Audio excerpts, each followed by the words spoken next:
Hörmətli izləyicilərim, mən deyirəm ki, Allah adamıyam. Mənə dəyib dolaşan Allahdan cavabı gecikmədən tez alır. İndi qulaq asın.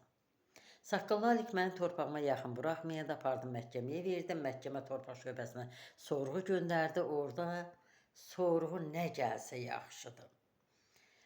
Torpaq şöbəsinin müdiri Ələkbər İskəndərov yazdı, göndərdi ki, xanım bir gün gəldi, buraya çıxdı, dedi, oğlum yox, qızım yox. Bilmirəm, öləndə torpağım kimə qalacaq. Sağkən mən torpağımı hökumətə keçirirəm. 4 nəfər də işçilərimiz şahidlik elədi, qol çəkdilər. Torpaq keçdi hökumətə, biz də satdıq Saqqallı Alikə. İlahi, bunlar məni nətəri yandırdı. İnanırsınızmı, torpaq şöbəsinin müdürü Ələkbər İskəndərov cavan adam idi, tezliklə xərçəngə tutuldu, getdi. Alik də ürək əməliyyatına getdi.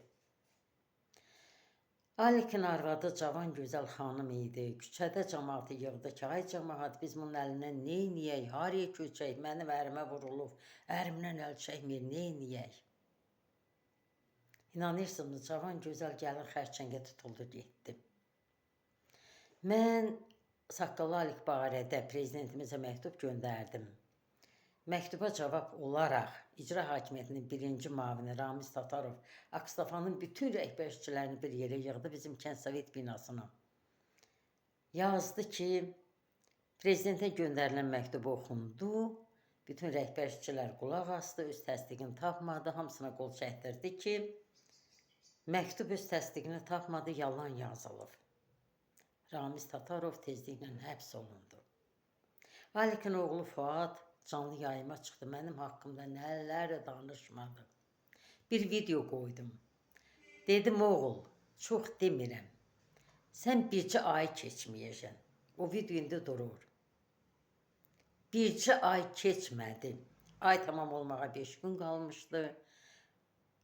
Saqqallı Alikin oğlu Fuad 50 ayaqlı həbs olundu, getdi. Belə misalları çox çəkərəm, sizləri yormaq istəmirəm. Mənim sözüm bu qədər.